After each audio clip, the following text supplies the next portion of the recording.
guys, and welcome to another Myth Monday. Today we will be talking about Old Fort Henry in Kingston, Ontario, Canada. Myth Mondays is where I talk about myths, legends, mysteries, spiritual, paranormal, and sometimes with a little history thrown in. And this will be episode 2 out of the series that I just started.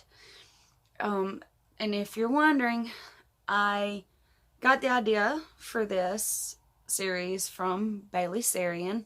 She does murder mysteries and makeup Mondays, and that inspired me to do this because I'm fascinated by true crime, paranormal, myths and legends, and history. So, like I said, today we are talking about Old Fort Henry. And if it looks like I'm reading from something, that's because I am, because my memory is a little... So I had to write down my notes. And so what we're going to start with is the history of Old Fort Henry. Now, the location is in Kingston, Ontario, Canada, and it is named after Henry Hamilton, who was a former lieutenant governor of the province of Quebec.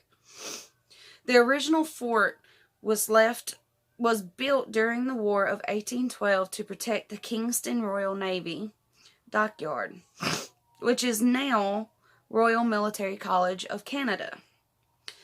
And it was to protect from possible U.S. attack and to monitor maritime traffic in the St. Louis and Lake Ontario.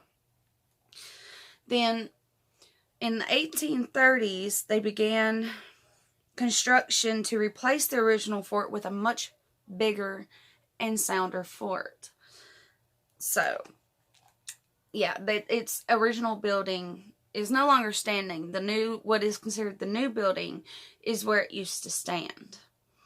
And they made it more fortified. Alright, the history on this place. In 1783, the British military established a post, which is in Kingston, which is Kingston today. They refurbished and garrisoned the... Sorry, y'all, I'm having trouble reading my own handwriting. Garrisoned the ruined French fort that was still standing partially. This fort was known as Fort... I cannot pronounce it, so it's Frontenac. And the garrison was difficult to defend, so Captain John Ross, British officer in charge of refugees, suggested to move the stronghold to what is now Fort Henry. Because there was still distrust between the British and the Americans is why the original fort was replaced.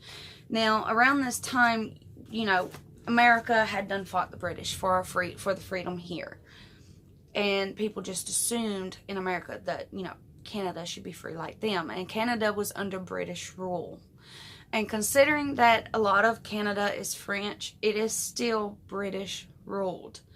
They celebrate the monarch, the Queen Elizabeth, and everything. So, construction was between the years of 1832 and 1836 for the new building. At the time, the fortifications were the strongest defenses in Canada, west of Quebec City. Neither fort was ever attacked. Literally, neither fort, the original or the new one, was ever attacked by anything, And this was all after the War of 1812. So, keep that in mind. It was also referred to as the Citadel of Upper Canada. And the relations with the Americans began to calm down around this time. And, yeah, things started to settle and just cool down. And there was a little bit of peace there between Canada, the British rule, and Americans. The need for the defenses were ceased. So the fort was abandoned and was left to fall to despair because they didn't need it anymore as far as they were concerned. There was no use for the defense against the Americans because everything had calmed down. So, Fort Henry held prisoners temporarily of the 1837 through 1838 rebellions. The prisoners consisted of German, Austrian, Turkish, and some civilians, like the Ukrainian immigrants. There was a lot of Ukrainian immigrants that were prisoners of war. They were referred to as the enemy aliens. Yeah, that sounds like a bad horror movie there. This was during Canada's first national internment operation in 1914 to 1920. When the Second World War came around, it served as a prisoner of war camp for German Luftwaffe and I can't pronounce these, so I'll spell it. I'm sure y'all can. But the other one is KRIEGSMARINE. But they were personnel, German personnel. In the 1930s, restorations began as a government work program during the Great Depression. Now, they did this for one, to restore it back to its former glory, bring back the history to it, but to also give their people, the Canadian people, jobs. Because, like, Great Depression, not only did America suffer, so did Canada. And Canada suffered very badly. So this was a way to give them work and give them jobs to be able to provide for their families and to survive. Old Fort Henry became a living museum on August 1st, 1938, and it had opened on that date. Fort Henry Guard was introduced around this time. Yes, Fort Henry Guard. They show how the British military life would have been around the time that the Fort Henry was occupied, and how the defenses would have been, and just straight up reenactments, historical reenactments. And they also give guided tours. So not only did you get the history behind it and the reenactments, but you had someone showing you, well, this is where this happened, this is where our guards would have been, so forth and so on. Fort Henry was declared a National Historic Site of Canada. In 2007, it was included in the designation of Rideau Canal as a UNESCO World Heritage Site. So I'm guessing they pronounce that UNESCO. So World Heritage Site. Now, just because old Fort Henry was never attacked does not mean it had a squeaky clean history. Not by any means. There was a lot of deaths there and hangings there. Like I said, it was a war camp. So yeah, it was a location of hangings. And it was also featured on the show, what was it called? Ghost Hunters. They had went there. And it was broadcast nationally on Sci-Fi. Or worldwide on the channel Sci-Fi. Which I actually watched that episode, and it was crazy. From summer to early September, they have haunted walks. Which they talk about the spiritual side, paranormal that happens there. They also hold an annual event called Fort Fright. This event is known as the most horrifying funhouse ever created. Which really makes me want to go to Canada. For sure. I've always wanted to go, but that really makes me want to go because I would love to go on that tour.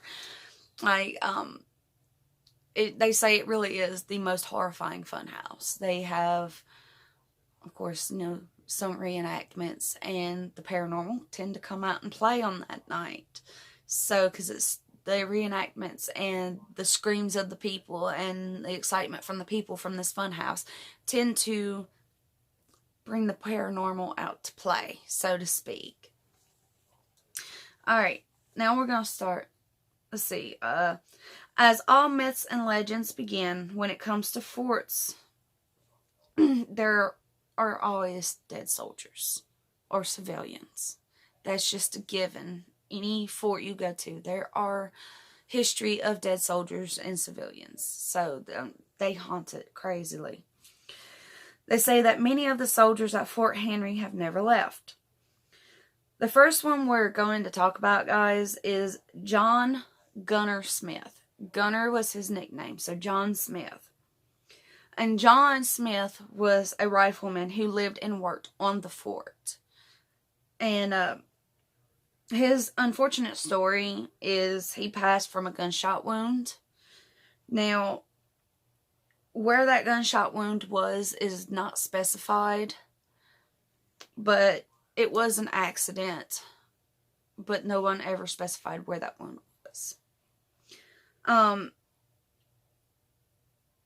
He was fiddling with his weapon and it malfunctioned and it shot him.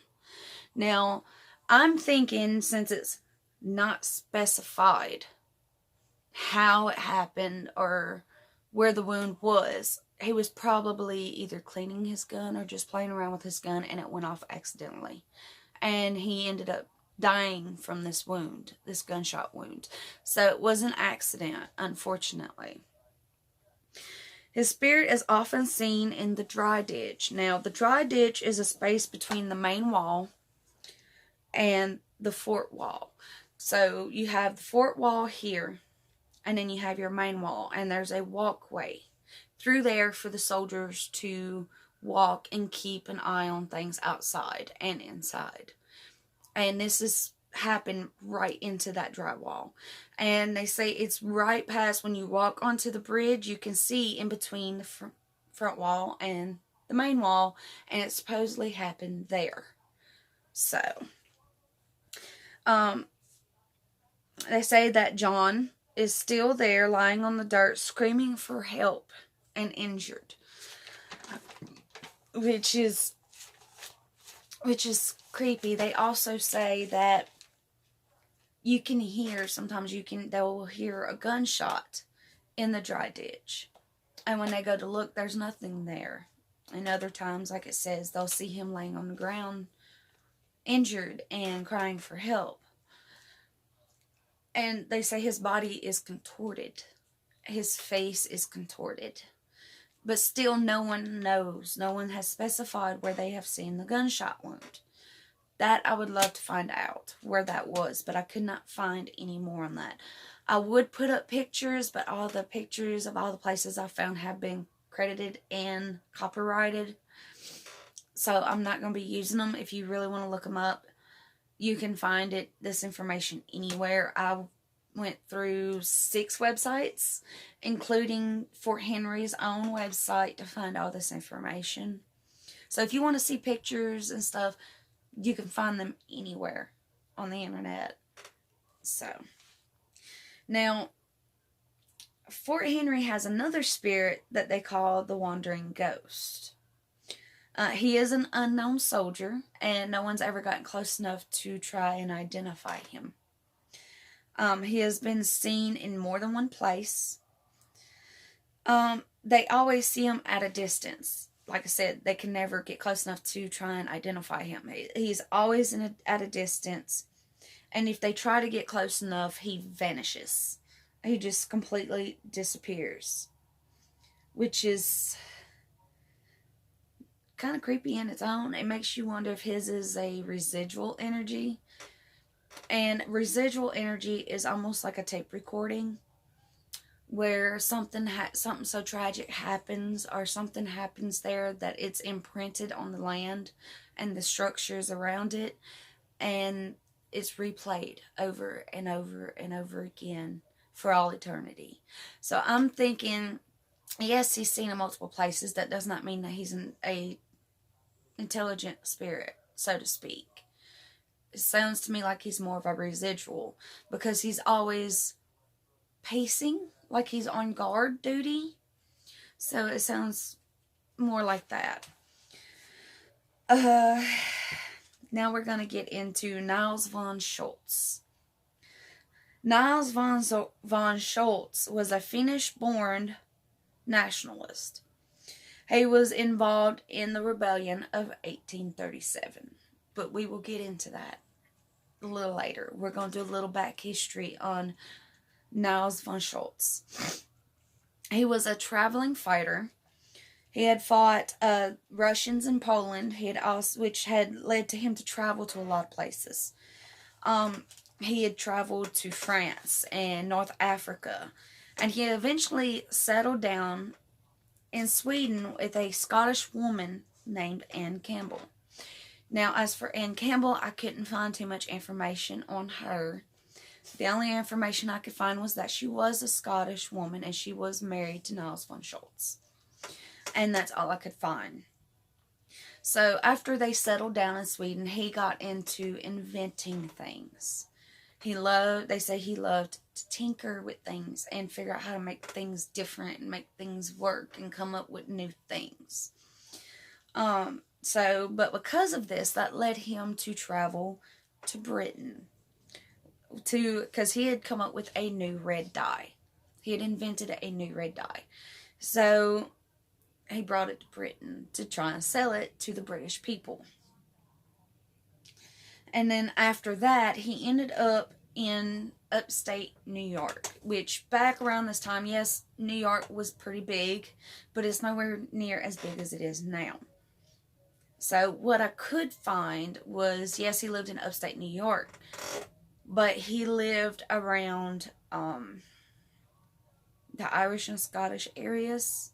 You know what I mean? Like, because back then, the Irish lived in one area, separate from the Americans, and so did like Italians and stuff like that. Everything was kind of segregated back then, you know? So, he became interested in the salt processing, which I never did. Well, back then, that would have been a lucrative money move, because salt is not like it is today, where it's mass produced and sold on shelves. Back then, salt was very, very important for them to cure their meat and to preserve their food, besides just flavoring it. So, that was definitely a money move on his part.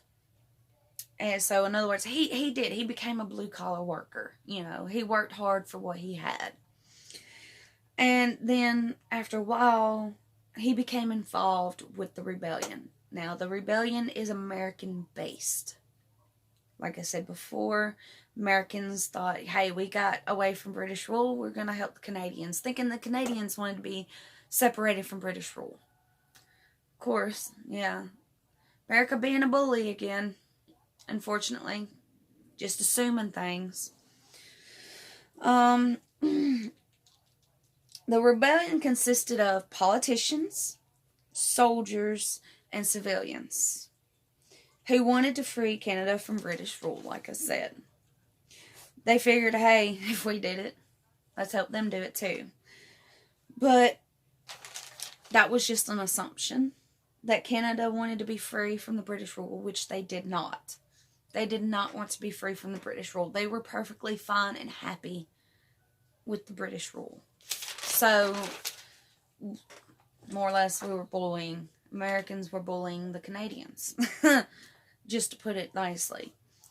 And Schultz was in a crew of 200 soldiers, politicians, and civilians, which it mostly consisted of soldiers and politicians. The politicians were behind telling them where to go and what to do. Of course, they don't want to get their hands dirty. And the soldiers, of course, they're fighters, so they're gonna do what they're told. They were trained to listen to commands. And then there were civilians. Wasn't a whole lot of civilians, but there were some civilians that wanted to get involved and help. So, then the crew of 200, including Schultz, I will use him, refer to him as his last name, just tried to attack, starting at Prescott, which is north of Kingston. And they managed to make it to the outskirts of Kingston before they were cornered, so to say, or stopped by the British militia. And then during the attack, the crew held up firing. Now get this, they tried to hold the British militia off with firing. They were firing bolts. They tried using door hinges, shooting off door hinges through the cannons, and nails as bullets. They had run out of ammunition. So they used whatever they could grab, basically, to fire at the British militia. Real smart, right? But they did eventually, they did surrender. They gave up and they surrendered because they knew that was it. What are they going to do? They have nothing to fight the British militia off. So they gave up. So Schultz did show a little bit of regret and remorse during his trial. And he came really close to winning over the jury with the help of his lawyer. Now get this, his lawyer's name is John A. Macdonald. And to you Canadians, if that name sounds familiar from your history books, that's because he was your very first Prime Minister. Yes. How about that for a loop around, huh? So, Schultz told the jury his life story, thinking that was gonna win him over. Plus, he told them about his misunderstanding of what the Canadian people wanted. He was more or less telling them what he was told, and he believed it. But that didn't happen. The jury was, no. That you came on our land to do something that we did not want done. There's no excuse for your actions. So he was hung, Schultz was hung at Fort Henry in 1838. Now, at the time that this had happened, he had a considerable amount of fortune to his name. He was actually pretty well off. So part of his fortune was given to the families of the British militia who was killed in the battle. And the other part helped build the original Regiopolis. I know I'm saying this wrong. Canadian Scrapper, please help me. I know I'm saying this wrong, but it's the college in Kingston. It helped build helped build it. It wasn't all the funds that built the whole college. So to this day, Niles von Schultz haunts Old Fort Henry. He is what they were calling a forever vigilante soldier. He haunts Commander Room 3. Now, they didn't specify where Commander Room 3 was or is in Old Fort Henry. And his spirit is known for moving objects and causing people to feel faint. So,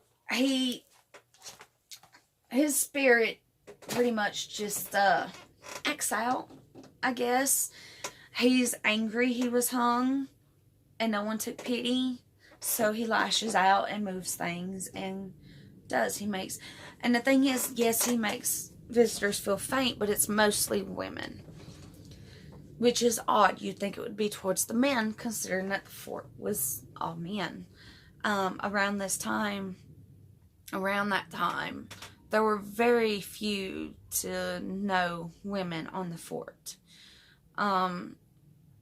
So it just, I don't know, it throws me off for a loop there for a minute, because you would think he would attack the males, especially males that work at Fort Henry. So, and then there is another spirit there that tends to wander in the main yard. I don't remember what they called it. I forgot to write that down. And it's like he's lost, constantly lost. So, and him too, they can't get close enough to him to identify him. So, if you're like me and you're interested in finding out more, like I said, you can find all this information on several websites, including Fort Henry's own personal website about them. And like I said, they do the haunted walks and they do Fort Fright. So if you really want to go in depth and see the fort and see if you can see anything, go check it out. I know I'm interested, and that is on my bucket list. I want to go to Fort Henry. And but that's pretty much it today, guys. That mostly what I found was history, with the few little spiritual things I could find about John Gunnar Smith, Nas von Schultz, and what was the Wandering Ghost. So if y'all come across any more, let me know. Send me the information. I'm excited to see if I can't find any more information on it. And I want to thank you, Miss Canadian Scrapper, for suggesting Old Fort Henry to me. It was definitely a fun read and fun doing research, and definitely makes me want to go to Canada even stronger. So guys, thanks for watching, and I hope y'all enjoyed this Myth Monday. And if you have any suggestions of any places, comment it down below. And don't forget to leave a like and subscribe. And if you want to keep up with this series, make sure you turn on them push bell notifications. So I'll see you guys in the next one. Bye.